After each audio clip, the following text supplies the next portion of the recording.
itu kewenangan dari pejabat pembina kepegawaian di instansi masing-masing. Lanjut. Nah, selanjutnya mekanisme dari penetapan NIP CPNS tahun 2019. Bapak Ibu sekalian yang saya hormati, kita ketahui bersama bahwa pandemi COVID-19 ini sampai dengan hari ini belum juga usai, dan kita juga bersama-sama kita juga tidak mengetahui kapan COVID-19 ini juga akan mereda. Nah, oleh karena itu pendekatan untuk proses penetapan NIP sepenuhnya kita lakukan secara digital. Ini sama dengan proses kenaikan pangkat dan proses pensiun pun kita layani secara digital. Jadi BKN dalam hal ini meminimalisir pergerakan orang dan dokumen dalam rangka proses penetapan NIP. Kita usahakan 100% tanpa dokumen. Semua sudah kita upayakan untuk bisa dilakukan secara digital. Nah, prosesnya pertama setelah ada pengumuman dan mulai pemberkasan, maka peserta yang lolos sebagai CPNS diwajibkan melengkapi dokumen pendukung untuk keperluan penetapan NIP dengan mengunggahnya di aplikasi atau portal SSC ASN. Setiap peserta pasti sudah punya akun dalam rangka sebagai peserta seleksi CPNS 2019. Mereka masuk melalui akun masing-masing dan mengupload dokumen pendukung untuk kelengkapan penetapan NIP di portal SSC ASN tersebut. Nah, portal ini sebagai pintu masuk peserta untuk unggah dokumen. Nah, dokumen itu setelah diunggah oleh peserta akan otomatis masuk ke sistem dokumen digital kita yang kita namakan aplikasinya Doku Digital. Nah, kemudian instansi bisa melihat dokumen-dokumen pendukung dari masing-masing peserta.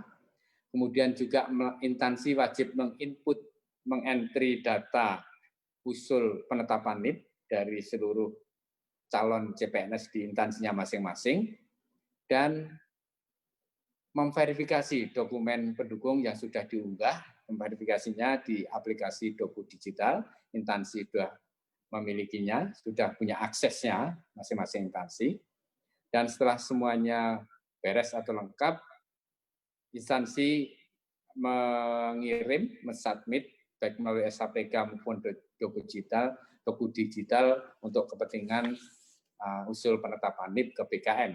Nah, tim kami, tim NIP di BKN, akan memeriksa data usul tersebut di SAPK dan mencocokkan dengan dokumen digital yang terupload di Doku Digital. Setelah semua beres, disiapkan form perteknya atau pertimbangan teknis NIP-nya, dan itu akan ditandatangani secara digital. Dan setelah selesai, pertek tersebut dikirim ke instansi melalui aplikasi Doku Digital. Ini yang proses yang kita lakukan, kita rancang untuk mempercepat pelaksanaan penetapan NIP sekaligus meminimalisir kemungkinan mobilitas orang maupun dokumen dari instansi ke BKN. Lanjut, Mbak. Nah, saya kira itu beberapa hal yang dapat saya sampaikan rekan-rekan media terkait dengan penetapan NIP CPNS 2019. Jadi tinggal berapa step lagi yang mungkin makan waktu 1 sampai dengan 1,5 bulan ini untuk CPN, untuk pengumuman kita. Terima kasih Pak Paryono. Assalamualaikum warahmatullahi wabarakatuh. Waalaikumsalam warahmatullahi wabarakatuh. Terima kasih Pak Haris atas paparannya. Kalau kita lihat yang mengikuti langsung melalui Zoom, ini ada 23 personil, itu ada teman-teman media dan teman-teman humas. Tapi kalau yang memantau melalui Facebook live streaming itu sudah mencapai 2.400 orang. Sehingga ini memang kita live kan, sehingga masyarakat umum juga bisa menyimak melalui live streaming Facebook. Kalau sekarang 2.500. Nah, silahkan Pak Deputi Sinka, Bapak Suharmen untuk menyampaikan paparannya, dan teman-teman media yang hadir di dalam Zoom, simpan dulu pertanyaannya, atau kalau mau ditulis melalui chat silahkan, nanti akan kami bacakan dan kedua narasumber akan menanggapi. Tapi sebelum itu silahkan Pak Suharmen untuk menyampaikan paparannya. Terima kasih. Terima kasih Pak Karohumas, Pak Paryono, yang saya hormati Pak Aris Widianto, Deputi Bidang Mutasi di PKN, dan yang saya banggakan teman-teman di media, wartawan yang hadir pada siang hari ini terkait dengan media briefing yang diselenggarakan oleh teman-teman Bappenas. Saya izinkan karena beberapa materi. Humas BKN, Pak. Humas BKN, sorry. sorry. Saya karena beberapa materi saya ada yang sama dengan yang disampaikan oleh Pak Deputi Mutasi tadi, izinkan saya yang sharing share screen untuk karena ada beberapa materi yang mungkin akan saya lengkapi saja karena tidak perlu saya bacakan ulang lagi. Rekan-rekan media yang saya banggakan, saya ingin berangkat sedikit mengenai data karena memang data ada di tempat saya. Ini adalah data perkembangan terkait dengan pelaksanaan seleksi calon pegawai negeri sipil yang tadi sudah disampaikan oleh Pak Deputi Mutasi terkait dengan jadwal pelaksanaannya, di mana sampai dengan pendaftaran kita tutup, jumlah peserta yang mendaftar itu sebanyak 4.197.000 orang, 4.197.218 orang. Itu adalah yang melakukan pelamaran melalui aplikasi SSCN BKN. Kemudian dari 4.197.218 orang dilakukan verifikasi oleh instansi. Jumlah yang kemudian memenuhi syarat untuk bisa mengikuti ujian SKD itu sebanyak 3.364.802 orang.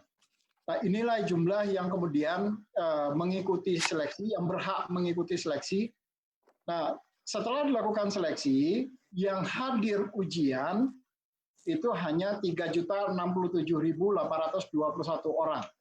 Jadi pada tanggal 27 Januari 2020, orang-orang yang ikut seleksi dan sampai dengan berakhirnya pelaksanaan SKD tahun 2020 yang lalu, itu pada tanggal 10 Maret yang hadir adalah 3.067.821 orang.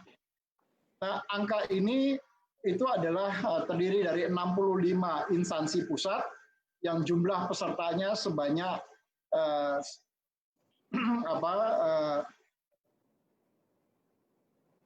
dibagi dari jumlah yang tadi dengan memperebutkan formasi sebanyak 150.315 formasi. Nah, 150.000 formasi tadi, 150.315 formasi tadi, itu terdiri dari untuk instansi pusat, itu sebanyak 36.935 formasi untuk 65 instansi pusat, dan untuk instansi daerah sebanyak 113.380 formasi, atau yang diperebutkan oleh 456 instansi daerah. Nah, dari peserta yang ikut seleksi tadi, yang mengikuti atau yang lulus passing grade itu adalah sebanyak 45%, atau jumlahnya lebih kurang sekitar 1.366.489 orang. Itulah peserta yang masuk passing grade atau yang lulus passing grade sesuai dengan Permenpan 24 tahun 2019. Nah, dari 1.366.489 orang yang lulus passing grade, kemudian berdasarkan ketentuan Menpan Permenpan nomor 23 tahun 2019 bahwa yang berhak mengikuti seleksi kompetensi bidang itu 3 kali formasi, itu jumlahnya sebanyak 336.468 orang. Jadi yang mengikuti 3 kali formasi berdasarkan nilai tertinggi dari peserta yang lulus passing grade, maka didapat angka 336.468 orang. Kenapa kok 336.000? Padahal formasinya adalah 150.000. Berarti kan kalau 150.000 dikali dengan 3 kali formasi, maka seharusnya 450.000 orang yang ikut SKB. Tetapi karena ada formasi yang kosong dan juga ada formasi yang lolos atau yang mendaftar itu hanya 1 orang di situ, maka 3 kali formasinya tidak terpenuhi di situ. Nah, dari data yang 336.468 orang ini yang kemudian mengikuti seleksi kompetensi bidang yang kita mulai kemarin per tanggal 1 September 2020 dan berakhir 12 Oktober tahun 2020 yang lalu. Titik lokasi yang kami gunakan untuk pelaksanaan seleksi kompetensi bidang kemarin adalah 314 titik lokasi. Ada yang terdiri dari 34 titik lokasi BKN, 244 titik lokasi mandiri, dan 19 titik lokasi yang merupakan cost sharing yang dilakukan oleh beberapa instansi. Nah, peserta yang ikut seleksi itu 65 instansi atau 83.157 orang itu untuk instansi pusat atau 25% dari total peserta. Kemudian 456 instansi daerah atau pesertanya 253.311 orang atau 75% dari total peserta. Pada pelaksanaan seleksi kompetensi bidang kali ini, karena kita melaksanakannya di dalam kondisi suasana COVID-19, maka teman-teman di Panselnas kemudian meminta kepada BKN untuk juga mengakomodasi peserta-peserta yang saat ini sedang atau saat pelaksanaan seleksi sedang berada di luar negeri. Nah, ada beberapa modifikasi dari sistem yang kami lakukan kemarin di akhir-akhir. Yang pertama adalah terkait dengan aplikasi yang digunakan untuk seleksi kompetensi bidang kemarin sudah full online kemarin. Dan namun pelaksanaannya harus tetap terkontrol, artinya tetap diawasi dan termasuk fitur registrasi peserta, kehadiran peserta itu juga dilakukan secara online. Jadi mereka datang tetapi kemudian hanya dengan menempelkan nomor peserta ujiannya dan peserta panitia seleksi kemudian melakukan scanning terhadap barcode. Jadi tidak lagi dilakukan penandatanganan pengisian absen secara manual seperti waktu pelaksanaan SKD. Jadi ada 2 sistem yang kami lakukan perubahan terkait dengan kondisi COVID-19 ini. Pertama, sistemnya kemudian dimodifikasi yang tadinya semi online menjadi full online. Kemudian dari sisi presensi yang tadinya dilakukan masih manual, kemarin dilakukan presensi secara online. Nah, karena pelaksanaan seleksi bisa dilakukan secara online, maka peserta-peserta yang saat pelaksanaan seleksi kompetensi bidang, mereka sedang berada di luar negeri, maka mereka tetap bisa mengikuti seleksi kompetensi bidang. Kemarin ada tercatat ada 62 peserta yang sedang berada di luar negeri, ada di 15 negara, baik Jerman, Belanda, Turki, Algeria, Arab Saudi, Lebanon, Taiwan, Korea Selatan, Jepang, Thailand, Singapura, Malaysia, Brunei Darussalam, dan Timor Leste, serta Australia. Nah, mereka-mereka ini kemudian tetap bisa mengikuti seleksi kompetensi bidang yang pelaksanaannya kami bagi dalam 2 zona waktu.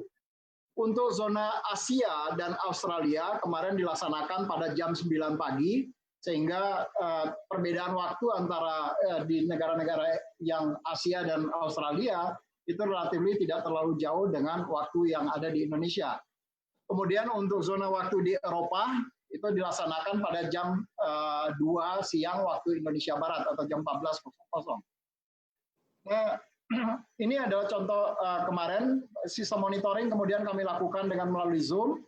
Sementara pelaksanaan pengawasan peserta ujian dilakukan oleh teman-teman di KBRI, ataupun di KJRI ataupun di KDEI di Taiwan, karena kita belum memiliki KJRI ataupun KBRI di Taiwan, sehingga kami meminta bantuan dari teman-teman ke Kementerian Luar Negeri untuk melakukan pelaksanaan seleksi di Kamar Dagang, Ekonomi dan Industri Indonesia yang ada di Taiwan.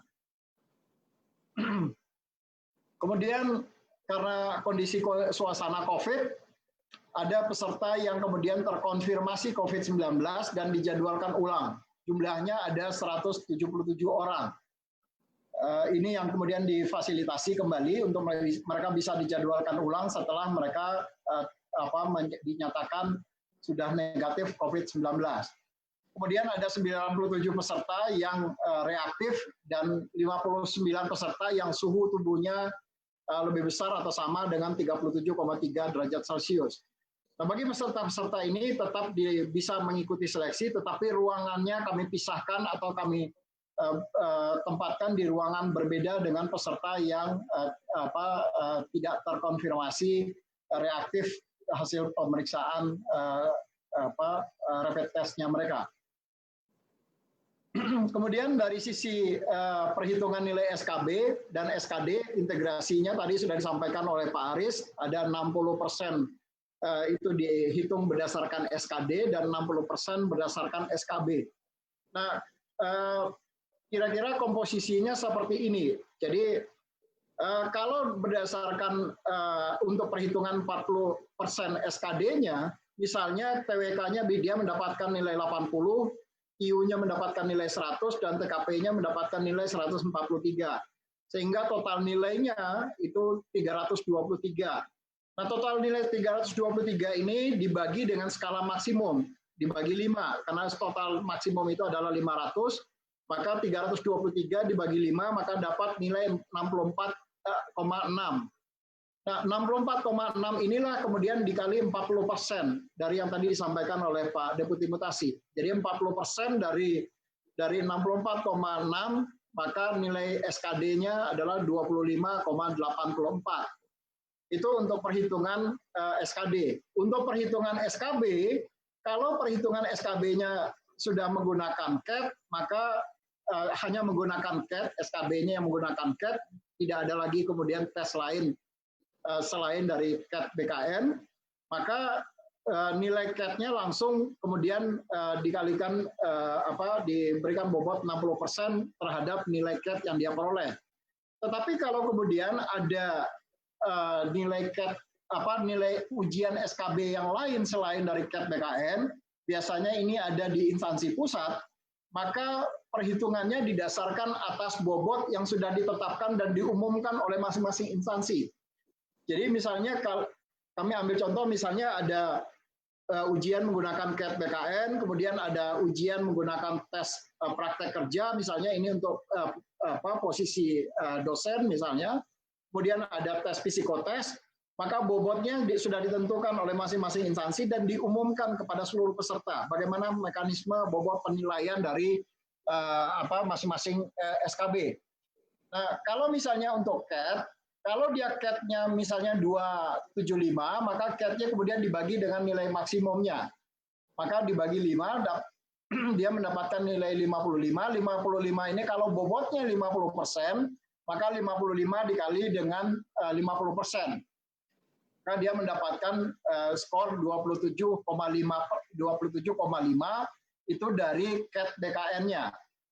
Kemudian dari tes praktek kerja, bobotnya 40%. Kalau dia mendapat nilai misalnya 71,79, maka 71,79 dikali 40%, maka dapat 28,716.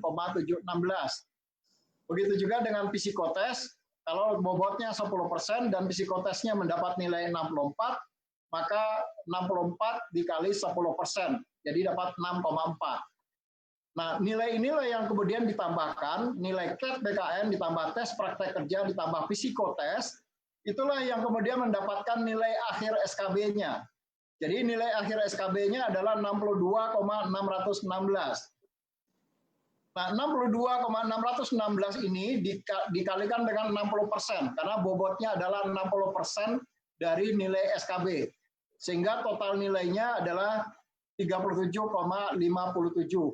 Ini adalah nilai SKB yang diperoleh dengan bobot 60%. Nah, nilai inilah yang kemudian ditambahkan dengan bobot nilai SKD yang sudah dibobotkan 25,84 ditambah dengan 37,57, maka nilai akhir dari SKD dan SKB-nya itu adalah 63,41. Inilah nilai yang kemudian diurutkan berdasarkan ranking tertinggi. Jadi kalau dia nilainya 63,41 adalah yang paling tinggi, maka dialah yang kalau formasinya hanya ada satu di situ, maka dia akan mengisi formasi yang satu tadi. Nah, tadi Pak Deputi Mutasi juga sudah menggambarkan bagaimana kalau melakukan optimalisasi formasi yang tidak terpenuhi, misalnya. Nah, ini kami memberikan contoh, misalnya ada formasi yang tidak terpenuhi. Misalnya ada formasi disabilitas untuk jabatan peranata komputer pertama, misalnya. Tidak ada yang lulus atau tidak ada yang mendaftar di formasi disabilitas. Maka ini bisa diisi oleh formasi umum yang nilainya misalnya dia berdasarkan nilai tertinggi. Begitu juga di formasi lulusan terbaik, itu ada 2 formasi tapi yang lulus itu cuma 1. Maka dia bisa dan pendaftarnya hanya 1 di situ misalnya. Maka dia bisa diisi oleh peserta yang berdasarkan nilai terbaik, yang formasi umum dengan kualifikasi pendidikan dan dia harus lulus passing grade umum.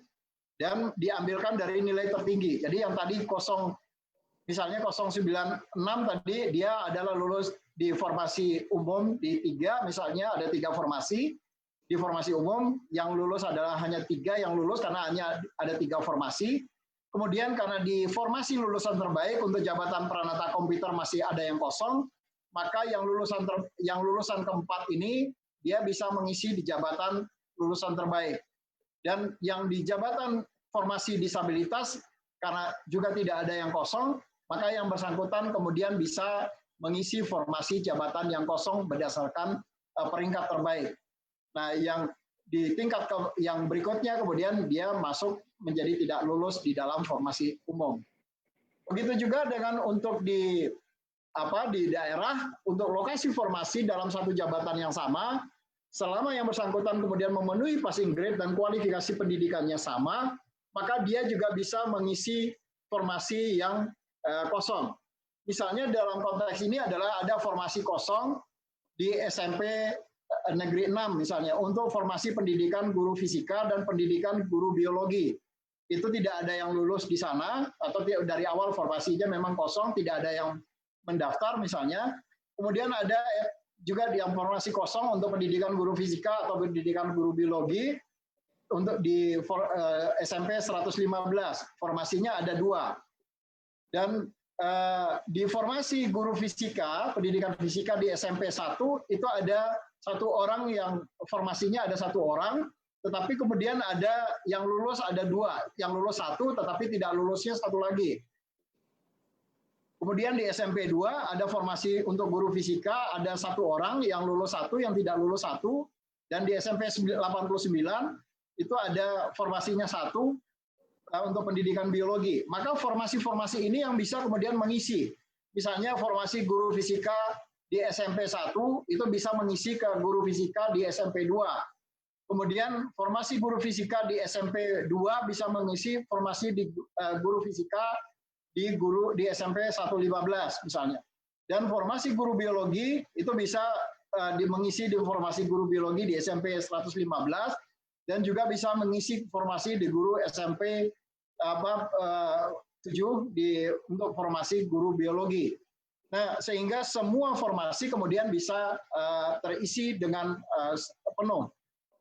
Nah, sekali lagi pengisian formasi ini kemudian tidak bisa dilakukan dengan permintaan, artinya formasi akan diisi menggunakan sistem berdasarkan nilai tertinggi. Jadi kalau nilai di bawahnya lebih rendah misalnya untuk di wilayah itu dia misalnya katakanlah ranking ke-10 misalnya, kemudian meminta untuk mengisi formasi yang kosong, padahal ada ranking kedua dan ketiganya di situ yang berhak untuk mengisi formasi yang kosong tadi, maka yang diprioritaskan adalah yang ranking kedua, ketiga dan seterusnya. Baru nanti kalau masih ada yang kosong baru yang ke-10-nya bisa mengisi formasi yang kosong tadi.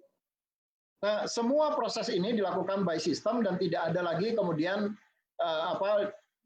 ada pihak yang kemudian bisa mengintervensinya untuk bisa mengisi formasi yang kosong tadi.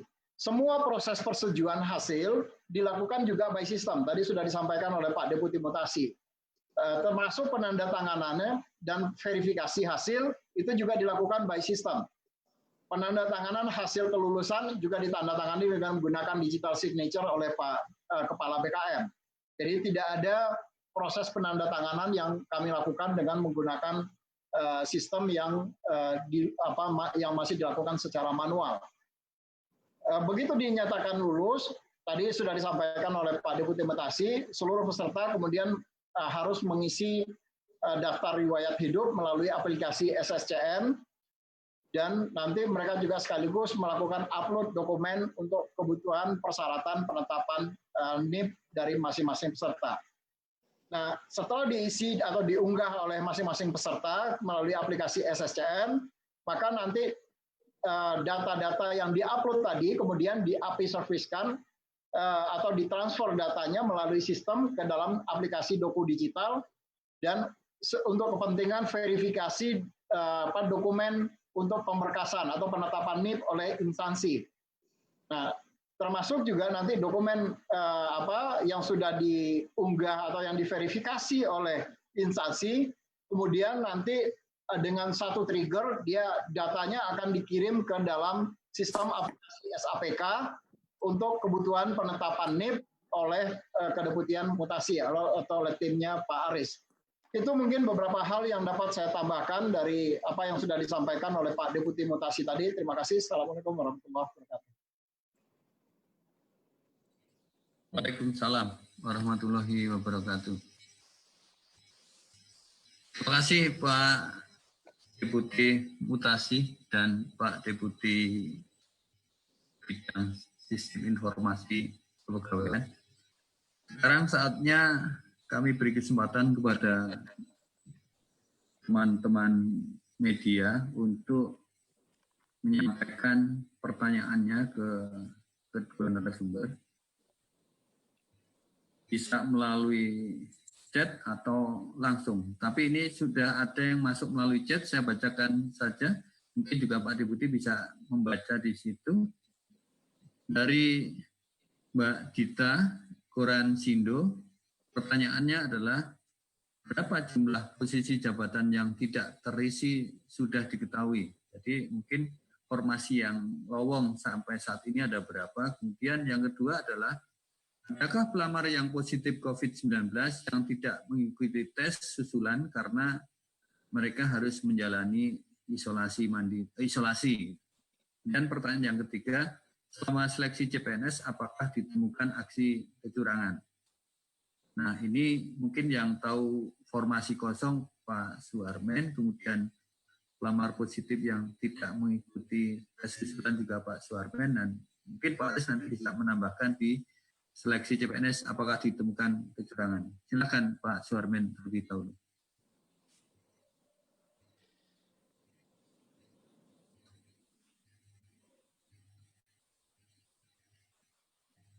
Silakan Pak Deputi. Terima kasih Pak Karohmas.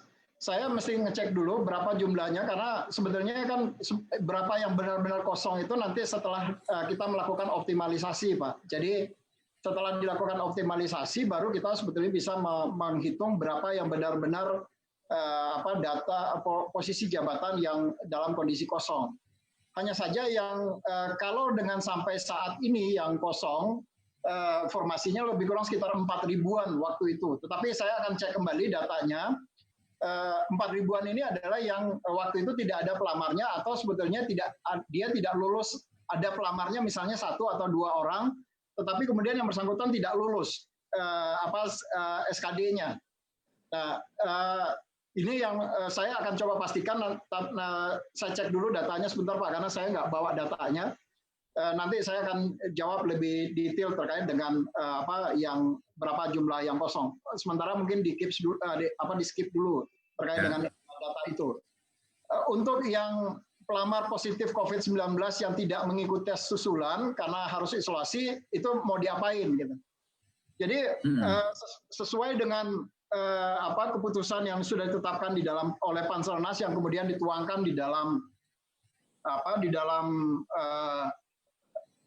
SE Menpan RB nomor 611 dan SE BKN nomor 17, dasar pertimbangan untuk memberikan kepada yang bersangkutan bisa mengikuti seleksi karena positif COVID itu adalah berdasarkan rekomendasi yang dikeluarkan oleh tim kesehatan. Jadi tim kesehatan, kalau yang tim kesehatan mengatakan bahwa yang bersangkutan kemudian tidak bisa mengikuti seleksi karena positif COVID, maka itu dituangkan di dalam berita acara dan kami tidak akan mengikuti rekomendasi dari tim kesehatan tersebut. Jadi tidak bisa kemudian BKN memutuskan secara sepihak bagi peserta yang positif COVID kemudian boleh ikut. Jadi setiap peserta-peserta yang positif COVID itu sangat tergantung pada rekomendasi dari tim kesehatan. Kalau tim kesehatan kemudian merekomendasikan yang bersangkutan bisa ikut seleksi, maka kami di BKN ataupun di kantor regional akan memfasilitasi yang bersangkutan untuk bisa mengikuti seleksi SKB. Jadi keputusan untuk bisa ikut atau tidak ikutnya yang menentukan adalah tim kesehatan, karena BKN bukan orang yang ahli di bidang kesehatan. Jadi tentu teman-teman di kesehatan yang merekomendasikan kepada kami, dan itu kita tuangkan di dalam berita acara. Nah, kalau mereka sudah terkonfirmasi positif COVID, maka memang kemudian kami meminta melakukan penjadwalan ulang. Penjadwalan ulangnya dilakukan setelah 14 hari, karena masa endemi COVID-19 itu terjadi masa inkubasinya sekitar 14 hari. Kalau ternyata yang bersangkutan masih positif COVID dan itu direkomendasikan oleh tim kesehatan, maka mereka kita fasilitasi. Jadi kemarin kalau kami tidak salah tanggal 30 September yang lalu itu kami menjadwalkan ulang sekitar 14 orang dan 2 orang diantaranya masih terkonfirmasi positif COVID, tetapi sudah direkomendasikan oleh tim kesehatan bahwa yang bersangkutan kemudian bisa ikut seleksi SKB dengan diantar oleh ambulans, mereka kemudian kita fasilitasi. Jadi yang memutuskan apakah yang bersangkutan kemudian boleh atau tidak boleh ikut seleksi SKB itu bukan BKN, tetapi adalah tim kesehatan dari masing-masing instansi. Itu jawaban yang kedua, Pak Karo Humas. Sekalian Pak Armen yang kecurangan, Pak Armen. Nah, ya, Pak Armen juga lebih paham. Pak Armen juga lebih paham. Ya. Jadi terima kasih teman-teman di wartawan. Jadi tadi kami sudah menyampaikan bahwa ada perubahan modifikasi sistem yang kami gunakan di BKN terkait dengan pelaksanaan seleksi kompetensi bidang, di mana perubahan peningkatan kualitas dari aplikasi adalah dengan menampilkan foto. Jadi ada foto peserta yang kami keluarkan pada saat yang bersangkutan mengikuti seleksi. Kalau yang waktu pelaksanaan SKD, fotonya belum muncul di sistem. Jadi waktu di SKB kemarin kami sudah memunculkan foto di sistem, sehingga kalau kemudian muncul ada joki, katakanlah kalau kita boleh mengatakan kecurangan dalam bentuk joki misalnya, kalau ada joki yang kemudian menggantikan peserta yang seharusnya ikut ujian, maka joki itu pasti dengan mudah bisa diketahui, karena foto yang bersangkutan yang waktu dia mendaftar, fotonya itu muncul langsung selama pelaksanaan ujian. Jadi para pengawas ujian itu akan dengan mudah bisa mengenali, karena KTP-nya juga ditaruh di meja, kemudian foto yang sama diupload juga ditaruh di sistem, di aplikasi. Nah, kemarin memang ada ketangkap 1 orang peserta di Sumatera Utara, di wilayah Kanrek Medan, yang seorang pegawai negeri sipil, yang dia kemudian menggantikan keponakannya ujian, dan itu ketangkap di dalam sistem. Di dalam sistem pendaftaran tidak tertangkap, karena ada mekanisme yang kemudian mereka melakukan switching. Jadi waktu mendaftar, yang mendaftar tetap peserta yang bersangkutan, tetapi kemudian dia meninggalkan ruang tunggu. Nah, begitu peserta sudah masuk ke lokasi ujian, maka mereka berganti di situ. Nah, tetapi ada screening kami yang kedua, yaitu melalui di sistem aplikasi, di mana di sistem aplikasi tadi muncul fotonya, begitu dia login, muncul fotonya, di situ baru ketahuan, oh ternyata yang ujian adalah bukan orang yang sebenarnya. Dan pada saat itu juga kemudian ditangkap dan dibawa ke polisi, langsung dilakukan pemberkasan di polisi. Ini peningkatan sistem yang kami lakukan di dalam aplikasi SKB kemarin. Yang kedua yang kami lakukan di dalam sistem SKB, selama pelaksanaan ujian, sistem akan melakukan perekaman wajah peserta dan aktivitas yang dilakukan peserta selama periode ujian secara acak. Jadi komputer kemudian karena kameranya selalu aktif posisinya, karena posisi kamera memang tidak boleh tidak aktifkan. Jadi selama ujian yang bersangkutan kemudian akan direkam oleh sistem secara otomatis. Nah, perekaman ini yang secara otomatis ini yang kemudian akan kami jadikan sebagai dasar kalau nanti di dalam pelaksanaannya ada pihak-pihak yang menggugat bahwa yang ujian bukan yang bersangkutan. Seluruh log activity dari sistem bisa kami keluarkan dan bisa kita record detik per detik yang dilakukan oleh peserta selama pelaksanaan ujian. Jadi beberapa aksi kecurangan kemarin memang ketangkap dan sudah kita proses dan sudah kita limpahkan ke Polres untuk dijadikan sanksi, berikan sanksi kepada yang bersangkutan. Dan Kakanrek sudah menyurati PPK yang bersangkutan karena yang bersangkutan yang melakukan kecurangan itu adalah pegawai negeri sipil, maka diminta atas permintaan arahan Pak Menteri pada yang bersangkutan kemudian untuk dikenakan sanksi hukuman disiplin. Nah, kami belum tahu hukuman disiplin apa yang nanti akan bisa diberikan, tapi sanksinya cukup berat, adalah pemberhentian dengan tidak hormat. Itu kira-kira karena ini adalah sanksi kalau berdasarkan peraturan perundang-undangan ini adalah sanksi hukuman masuk di dalam klasifikasi hukuman berat. Itu kira-kira Pak Karohumas. Terima kasih. Baik, terima kasih Pak Deputi. Nah, kalau kita lihat di siaran langsung kami juga dipantau oleh 5.278 orang. Di sana juga banyak pertanyaan-pertanyaan atau komen-komen. Nah, Mbak Diah dan teman-teman Humas, tolong dipantau komen-komen di situ dan kemungkinan juga kalau memang ada pertanyaan bisa disampaikan langsung ke Pak Deputi. Saya memantau yang lewat Zoom. Tolong nanti Mbak Diah dan tim memantau melalui yang siaran langsung ini. Nah, ini ada masuk juga pertanyaan dari Pak Herdi dari Detikcom. Dari 177 peserta yang positif COVID, apakah semuanya ikut penjadwalan ulang? Ada nggak yang nggak bisa ikut penjadwalan ulang? Itu pertanyaan pertama. Yang kedua, mengenai rekrutmen 2021 sudah ada rencana seperti apa? Atau masih belum ada juga? Ada berapa banyak formasi? Benarkah ada 1 juta formasi dibuka? Ini mungkin Pak Deputi, Pak Haris, dan Pak Arben bisa menjawabnya. Dan ini tumben dari JPNN Mbak Esi kok diem aja. Biasanya paling aktif nanya ini kok diem aja.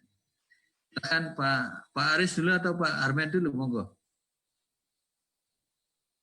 Terima kasih Pak Mariono. Saya tidak menjawab yang COVID, peserta yang terindikasi yang positif COVID, nanti Pak Armen yang tahu persis, tapi saya menjawab yang formasi 2021. Jadi kebijakan ada atau tidaknya pengadaan CPNS ASN, bukan CPNS ya, pengadaan ASN 2021 itu masih dalam proses pembahasan. Dan penetapan kebutuhan nanti akan dilakukan atau merupakan kewenangan Kementerian Pan-RB. Jadi belum ada kepastian, belum ada kebijakan resmi apakah ada atau tidak ada pengadaan ASN di tahun 2021. Dan itu masih dalam proses pembahasan dengan perhatikan berbagai aspek. Saya kira itu singkat saja Pak Pariono. Terima kasih. Ya, terima kasih Pak Deputi. Silakan Pak Suarmen untuk menjawab pertanyaan yang pertama tadi, yang positif COVID.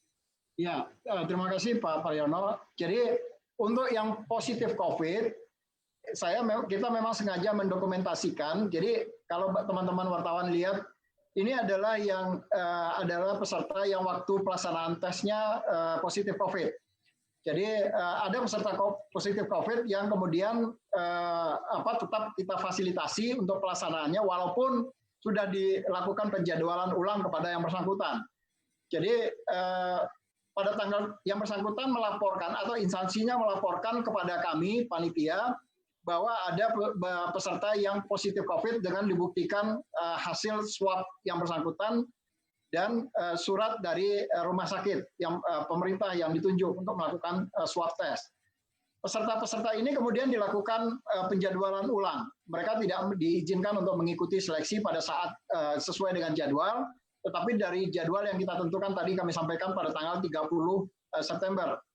Ternyata pada tanggal 30 September di kantor pusat saja misalnya, dari 12 orang peserta yang ikut peserta yang dari awal sudah menyatakan bahwa mereka confirm positif COVID-19, 10 diantaranya masih sudah bersih. Jadi sudah dibuktikan dengan hasil swabnya, karena memang kemudian kami meminta kepada seluruh PPK untuk meminta kepastian apakah yang bersangkutan masih positif COVID atau sudah negatif COVID.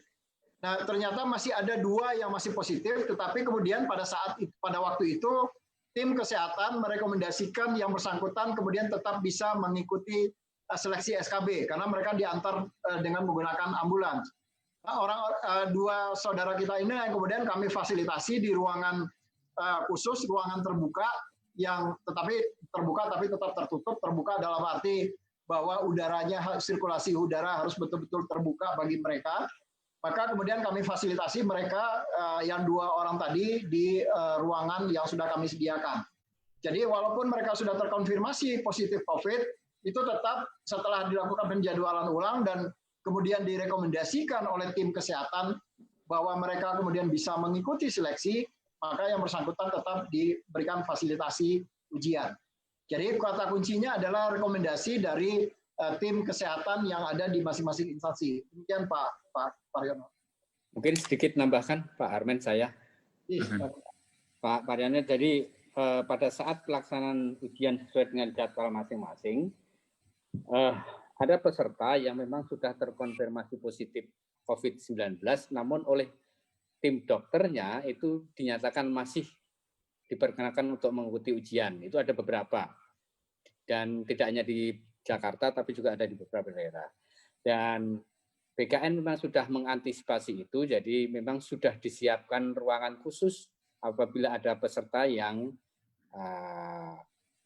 positif terpapar COVID-19. Jadi ada beberapa ruangan dari skema pelaksanaan SKB, ruangan yang umum yang digunakan oleh seluruh peserta yang normal, yang kondisinya sehat. Kemudian ada ruangan khusus lagi untuk yang suhunya.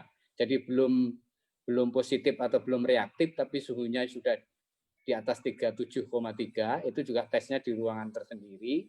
Kemudian yang peserta reaktif juga di ruangan sendiri, khusus lagi. Kemudian yang peserta positif dan masih bisa mengikuti tes juga disiapkan ruangan khusus. Jadi memang semuanya sudah diantisipasi oleh panitia PKN. Itu tambahan Pak Paryono. Terima kasih Pak Aris. Nah, ini sekarang pertanyaan masuk dari medsos, ini kebanyakan untuk Pak Aris. Ini pertanyaannya setelah dirangkum oleh teman-teman Humas. Yang pertama adalah batasan yang dapat disanggah itu apa saja ya Pak? Tadi yang disampaikan Pak Aris tanggal 1 sampai tanggal 3 itu kan.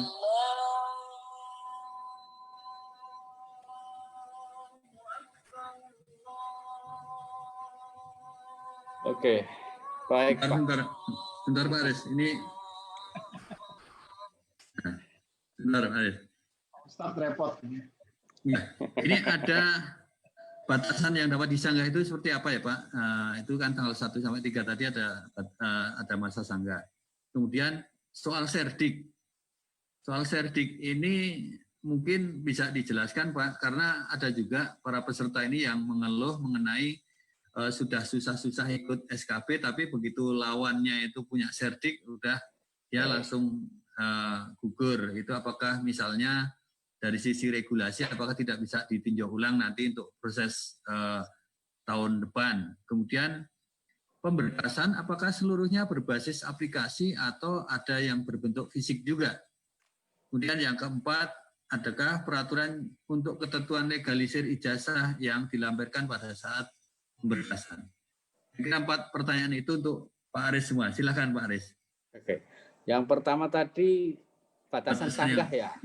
Iya. Batasan sanggah. Secara di Permenpan 23 maupun 24 dan Peraturan Kepala BKN tidak eksplisit menyebutkan hal-hal apa saja yang bisa disanggah.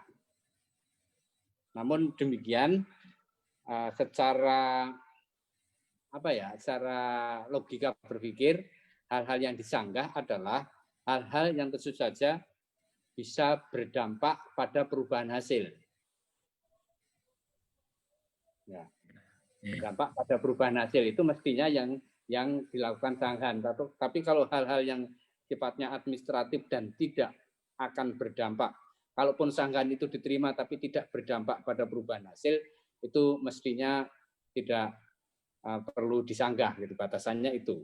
Dan supaya tidak terlalu banyak yang menyanggah tapi hanya membuang-buang energi, karena itu tidak akan merubah hasil akhirnya. Saya kira itu, Pak. Dan sanggahan ini ditujukan ke instansinya ya, Pak ya? Bukan ya, sanggahan ditujukan ke instansinya. Karena yang mengumumkan nanti adalah instansinya.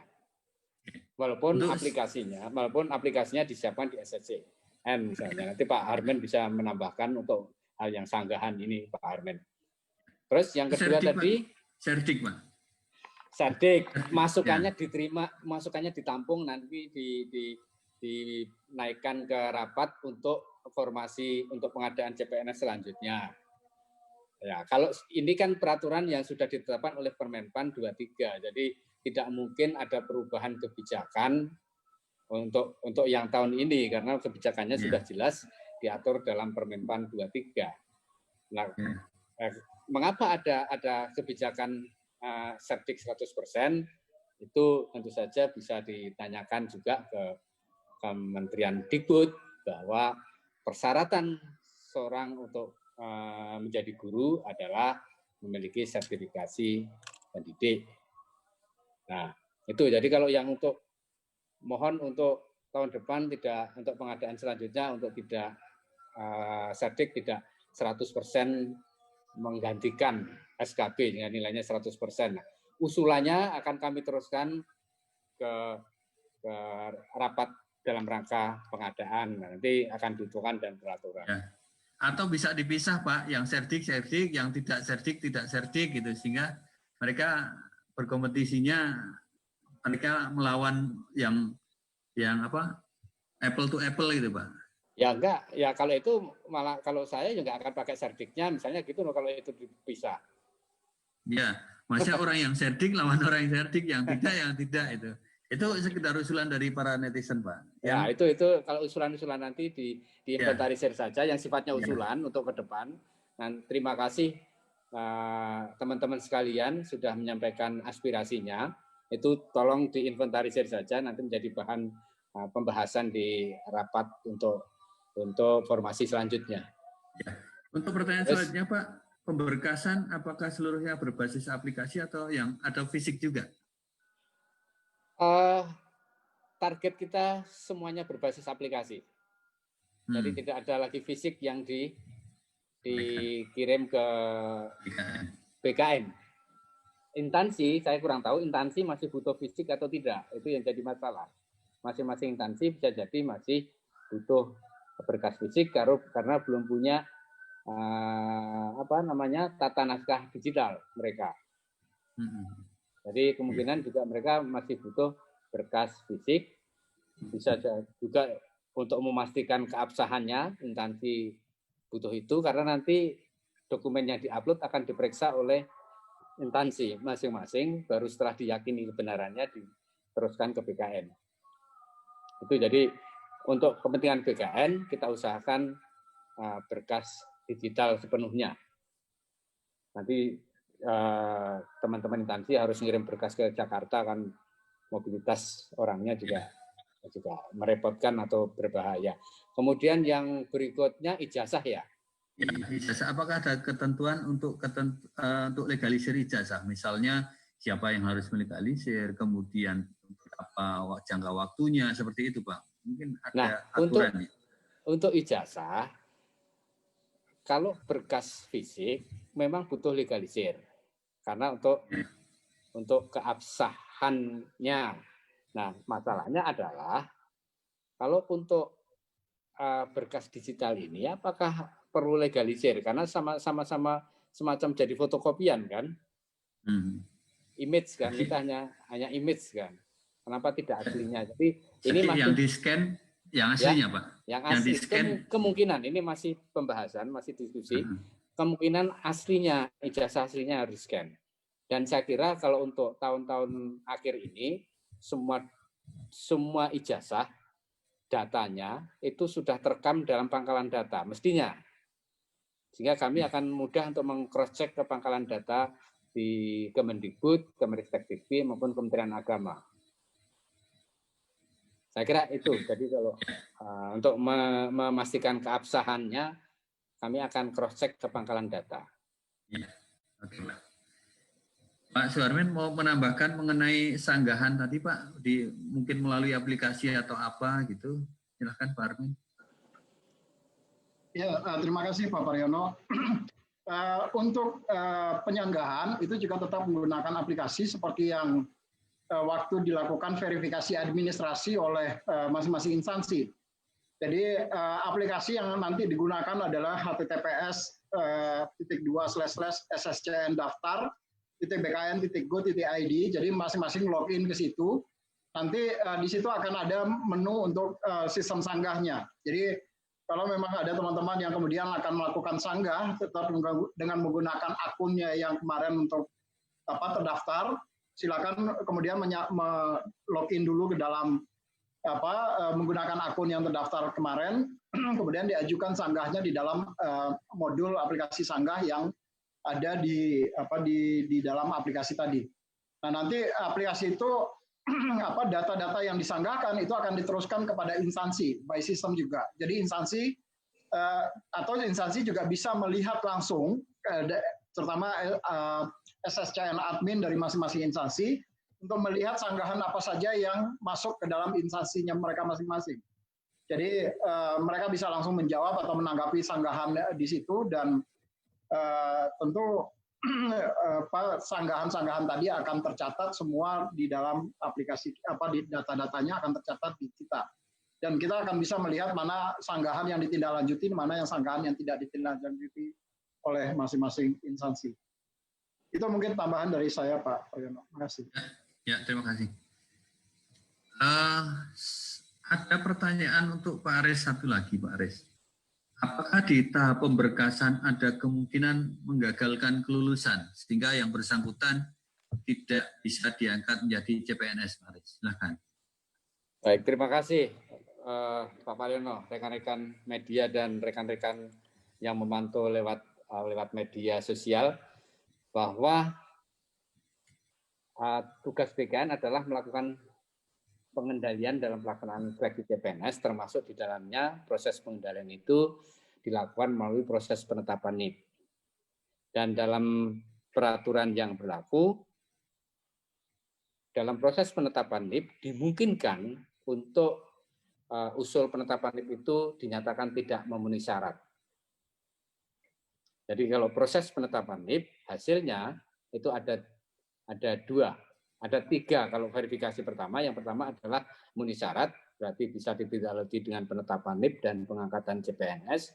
Kemudian berkas tidak lengkap, ini harus dilengkapi oleh instansi. Kemudian yang ketiga adalah tidak memenuhi syarat. Tidak memenuhi syarat ini artinya secara norma, secara peraturan perundang-undangan memang tidak memenuhi. Jadi ada persyaratan yang tidak terpenuhi dari persyaratan yang ditentukan oleh peraturan perundang-undangan. Misalnya usia. Walaupun sudah melalui verifikasi dan pemeriksaan berlapis, mulai dari seleksi administrasi dan seterusnya, pemberkasan dan seterusnya.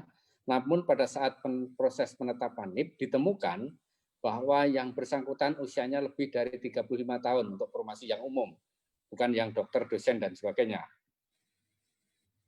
Usia lebih dari 35 tahun, lebih 1 hari saja pada saat pendaftaran. Kalau CPNS,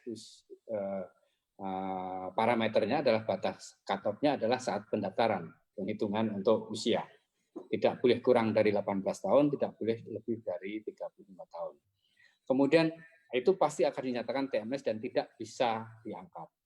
Kemudian contoh kasus lagi, pada saat pemberkasan dan diusulkan ke BKN bersih, tetapi ternyata ada informasi yang valid bahwa yang bersangkutan adalah anggota partai politik. Bahkan ada yang sempat menjadi calon legislatif di daerah, dan ini terjadi di tahun sebelumnya. Nah, secara peraturan perundang-undangan, termasuk persyaratan, itu salah satunya untuk dapat mendaftar atau dapat diangkat sebagai CPNS, tidak sedang atau tidak sedang dalam posisi sebagai anggota partai politik. Ini juga pasti akan menggugurkan yang bersangkutan, walaupun sudah sampai pada tahap pemberkasan NIP. Jadi saat pemberkasan untuk proses penetapan NIP itu BKN bukan hanya stempel memberikan NIP-nya saja, tapi juga memeriksa segala sesuatunya, sehingga bisa dimungkinkan untuk tidak memenuhi syarat. Ya itu Pak Paryono. Terima kasih. Berarti pada saat pemberkasan itu juga bisa mempengaruhi seseorang itu diangkat CPNS atau tidak. Jadi hati-hati ketika menyampaikan berkas-berkas yang diminta. Ini ada pertanyaan Pak Suarmen. Pada saat instansi ada formasi yang kosong, apakah ada semacam pemberitahuan dari BKN atau Menpan agar mereka formasi yang kosong itu bisa dioptimalisasi, atau itu inisiatif dari masing-masing instansi untuk mengoptimalisasi formasi yang kosong tersebut? Silakan Pak Armen. Ya, itu sebetulnya sudah diatur di dalam Permenpan 23 2019 Pak Paryono. Jadi di dalam Permenpan 23 2019 tadi sudah disampaikan oleh Pak Deputi Mutasi bahwa instansi dapat mengoptimalkan pengisian formasi yang kosong. Jadi mereka bisa mengajukan kepada Kementerian Pan-RB untuk mengisi formasi-formasi yang kosong tadi.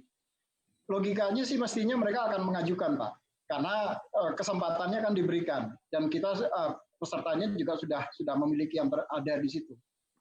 Jadi mekanismenya sudah diatur di dalam Permenpan 23 2019 dan tidak perlu ada pengumuman lanjutan dari situ karena sudah sangat jelas di dalam Permenpan 23-nya.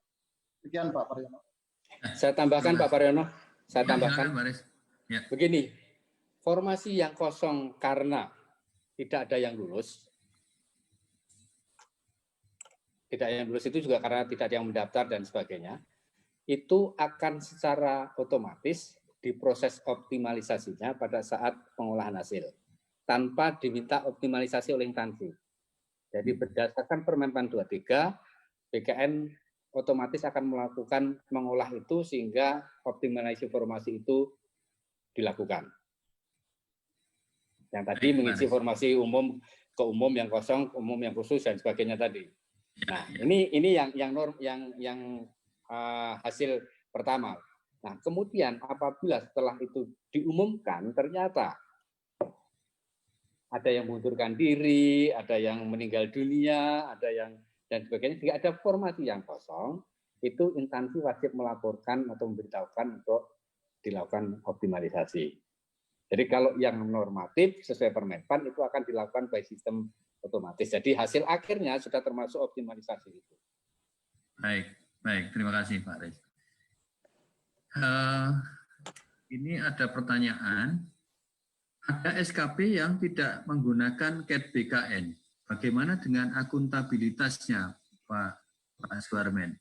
Misalnya wawancara, itu kan sifatnya subjektif sekali. Apakah tidak diseragamkan saja, misalnya instansi itu menggunakan CAT BKN, atau kalaupun misalnya ada wawancara juga harusnya BKN yang mengatur. Silakan Pak Armi.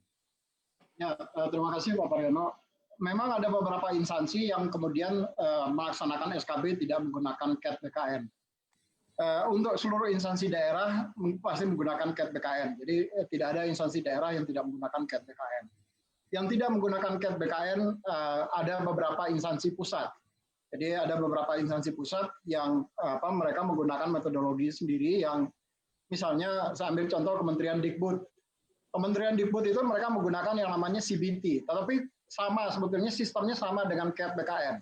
Jadi dengan alasan pertimbangan bahwa ini harus segera diselesaikan, mereka kemudian mengajukan untuk menggunakan sistem CBT yang ada di Kementerian Dikbud. Nah, hanya saja di instansi pusat, kemudian ada beberapa tambahan ujian lagi yang dilakukan oleh teman-teman di instansi. Nah, tambahan ini memang dimungkinkan oleh Permenpan 23 2019. Jadi instansi bisa mengajukan tambahan jenis seleksi yang akan diujikan kepada calon pesertanya mereka. Hanya saja tambahan informasi ini harus diumumkan dari awal kepada mereka. Jadi kalau instansi tidak bisa kemudian di tengah-tengah baru kemudian mengumumkan ada minta tambahan ini, minta tambahan itu tidak bisa dilakukan. Termasuk juga bobot penilaiannya. Bobot penilaiannya juga tidak ada, harus diumumkan dan tidak boleh lebih besar daripada bobot penilaian yang ada di sistem CAT BKN. Jadi kalau ada sistem mereka melakukan ujian SKB dengan menggunakan CAT BKN, kemudian ada juga psikotes dan wawancara, maka bobotnya tidak boleh sudah diatur di dalam Permenpan 23, CAT-nya harus 50%, baru yang lain-lainnya lebih rendah dari itu. Jadi kalaupun toh ada kemungkinan kemudian tidak transparan atau prosesnya, tapi nilainya itu pasti tidak akan bisa mengalahkan nilai yang besar tadi. Jadi ya memang ini adalah satu peluang bagi instansi untuk bisa mendapatkan SDM yang katanya lebih masih dibutuhkan ujian yang dalam bentuk wawancara tadi untuk bisa memetakan misalnya apakah yang bersangkutan misalnya terpapar nasionalisme misalnya. Itu memang tidak bisa dilihat dari sistem KPKN. Tetapi melalui akan bisa terlihat apakah yang bersangkutan terpapar radikalisme atau tidak. Nah, kondisi-kondisi seperti ini yang kemudian menjadikan beberapa instansi di instansi pusat untuk diizinkan kemudian melaksanakan CAT tanpa setelah menggunakan CAT BKN. Nah, ke depan saya sebetulnya sudah menyampaikan kepada teman-teman Menpan terkait dengan standarisasi. Mestinya memang kemudian perlu ada standarisasi terhadap asesor yang melakukan penilaian di luar CAT BKN. Jadi sehingga kita bisa betul-betul mempertanggungjawabkan kualitas hasil yang dilakukan oleh masing-masing asesor, sehingga nilai-nilai yang dihasilkan itu bukan nilai-nilai yang ada kontroversi like and dislike di situ, tetapi lebih berdasarkan nilai yang sebenarnya diperoleh oleh para peserta.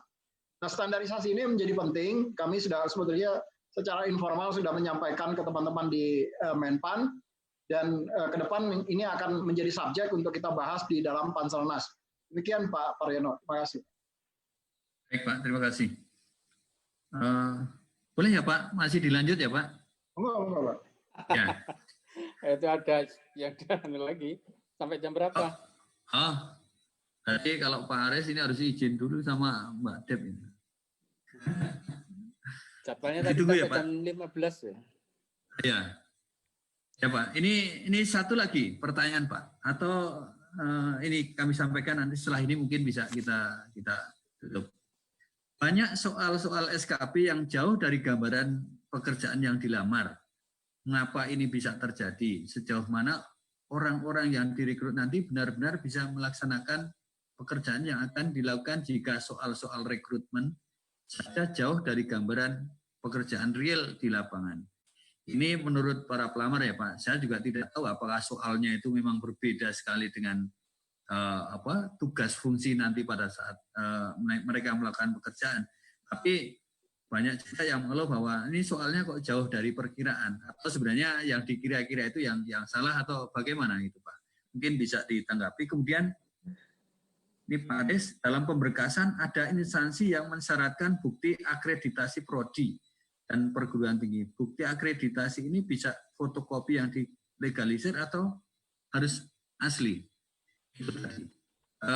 Monggo Pak Suharmen untuk pertanyaan pertama, dan yang kedua untuk Pak Aris. Setelah itu nanti bisa kita selesaikan sesi ini. Terima kasih Pak Paryono. Untuk soal di dalam pelaksanaan SKB, soal-soal ujian itu tidak disiapkan oleh BKN, tapi soal-soal ujian disiapkan oleh pejabat atau organisasi atau instansi pejabat pembina di masing-masing jabatan itu. Jadi kalau dia jabatannya analis kebijakan misalnya, maka yang menyiapkan soalnya adalah instansi yang melakukan pembinaan jabatan analis kebijakan. Dalam hal ini adalah lembaga administrasi negara misalnya. Kalau dia jabatannya itu adalah terkait dengan peranata komputer misalnya, maka yang menyiapkan soal-soal ujiannya adalah BPS selaku instansi yang yang melakukan sebagai pembina jabatan fungsional peranata komputer. Nah, apakah soalnya sesuai dengan atau tidak dengan jabatannya yang dilamar? Kami di BKN tentu tidak tahu. Karena kalau kami di BKN tahu soalnya seperti apa dan yang akan diujikan seperti apa, maka potensi bocornya tentu akan menjadi lebih besar. Sehingga di dalam mekanisme penyiapan soal, baik itu SKD ataupun SKB, itu dari instansi pembina kemudian diserahkan kepada BSSN untuk dilakukan enkripsi soal-soal tadi. Setelah dienkripsi oleh BSSN, baru kemudian disampaikan kepada BKN. Jadi soal yang disampaikan kepada BKN itu adalah soal-soal yang sudah terenkripsi oleh teman-teman di BSSN. Nah, yang bisa membuka enkripsinya adalah password yang diberikan atau PIN yang diberikan kepada teman-teman semua. Jadi PIN-nya sendiri ya teman-teman sendiri yang tahu apa soal-soal yang akan diujikan di situ. Nah, kalau apakah ini tahu atau tidak, atau inline atau tidak dengan jabatan yang dilamar. Nah, saya mungkin harus lebih jeli melihatnya. Kalau misalnya ada saya pernah mendapat protes misalnya ada soal, kata menurut peserta sih, saya tidak lihat soalnya, tapi kalau menurut peserta ada soal analis kebijakan kurikulum misalnya. Jabatan yang dilamar adalah analis kebijakan kurikulum. Tapi ternyata kok soal-soal yang diujikan tidak ada kaitannya dengan kurikulum. Nah, karena jabatannya adalah analis kebijakan, maka tentu saja soal-soalnya akan lebih banyak pada soal-soal penekanan di analis kebijakan. Bukan di konteks kurikulumnya, tetapi di konteks analis kebijakannya.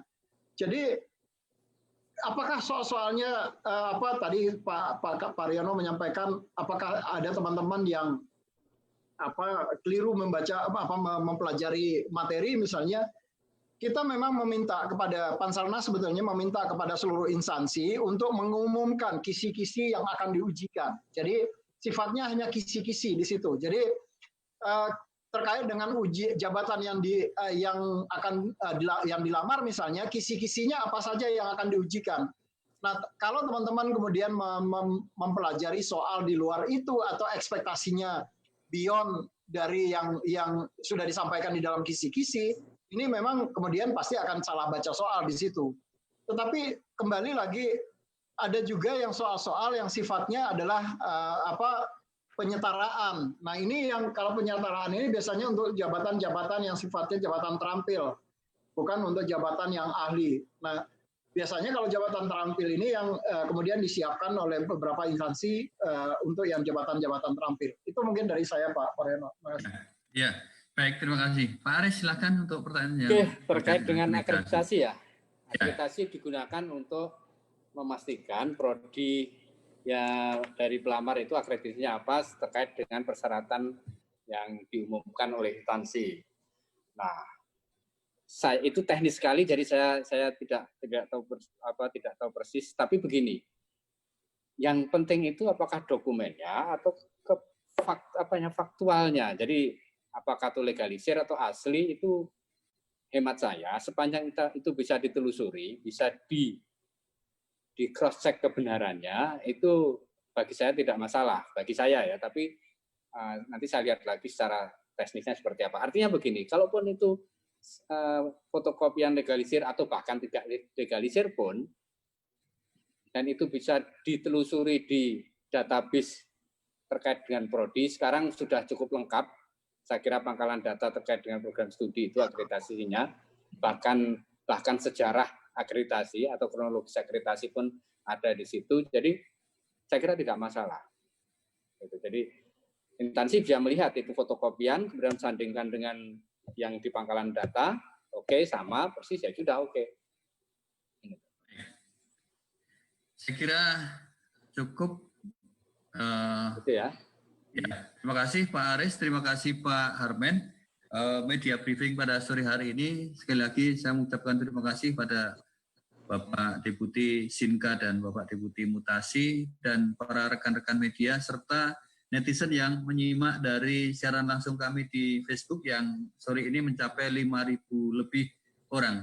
Sehingga memang informasi ini sangat-sangat ditunggu oleh para pelamar atau para netizen yang melamar. Saya kira Pak Paryono. Siapa? Ya, saya tadi ada satu jawaban yang belum saya selesaikan tadi di pertanyaan yang pertama tadi mengenai formasi yang kosong. Iya, Pak. Ya, jadi setelah kita running datanya, jumlah formasi yang kosong akibat dari passing grade yang tidak memenuhi dari jumlah formasinya itu berjumlah 19.732.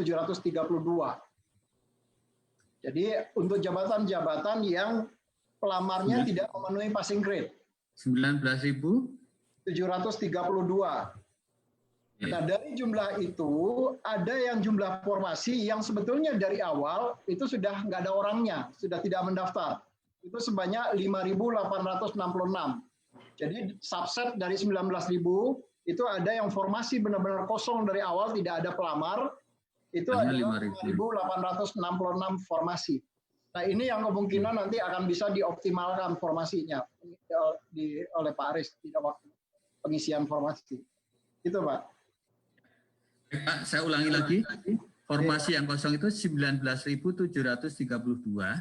Yang kosong dan termasuk yang tidak lulus passing grade. Ya. Yang tidak ada pendaftar dari awal itu berjumlah 5.866. Ya. Ya, baik Pak. Terima kasih atas penjelasannya. Itu istilahnya potensi kosong, Pak Paryono. Potensi kosong. Jadi karena masih nanti akan ada optimalisasi. Jadi itu masih potensi kosong. Potensi kosong. Baik Pak.